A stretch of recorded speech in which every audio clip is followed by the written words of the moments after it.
Hi, I'm Chris Savage from Parallax Engineering, here to introduce the Dual Relay Board Kit.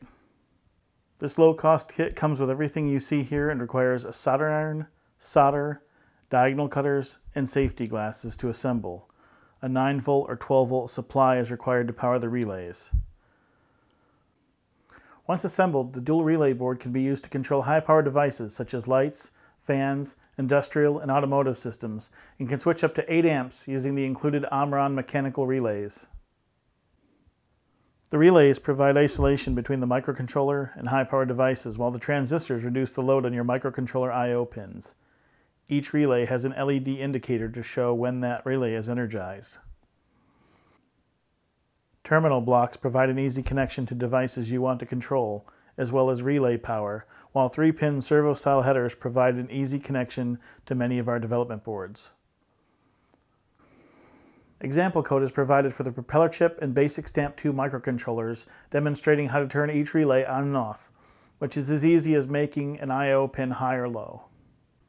Looking at the schematic diagram, you can see there are 2 identical relay circuits, each driven by a 2N3904 transistor. A high at pin 1 of J4 will cause Q1 to turn on, energizing the relay. The high signal can be either 3.3 volts or 5 volts. R3 limits the current required to bias Q1.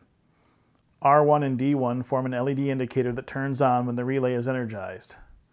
D3 clamps reverse EMF when K1 turns off.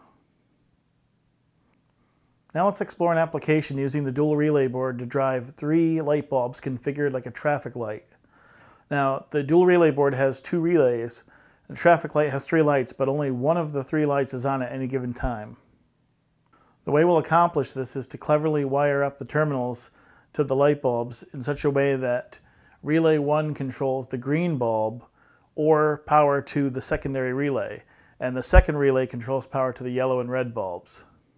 Looking at the relay terminal connections, you can see that each relay has a normally open, common, and normally closed connection. The common connection is where power comes into the relay. When the relay is off, this power is connected to the normally closed terminal. When the relay is on, the power is connected to the normally open terminal. For our traffic light, we'll first connect our V-in to the common terminal on relay 1. Next, we'll connect the normally open terminal for relay 1 to the common terminal of relay 2. One terminal of each light bulb can go to common ground.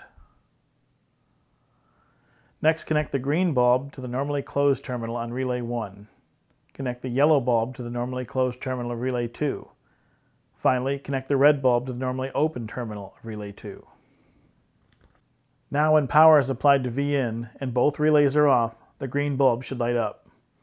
When relay 1 is turned on, power is diverted from the green bulb to relay 2's common terminal.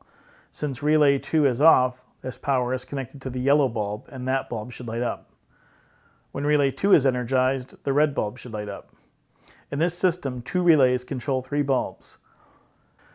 Note that turning on relay 2 while relay 1 is off will have no effect, since until relay 1 is energized, there's no power going to relay 2.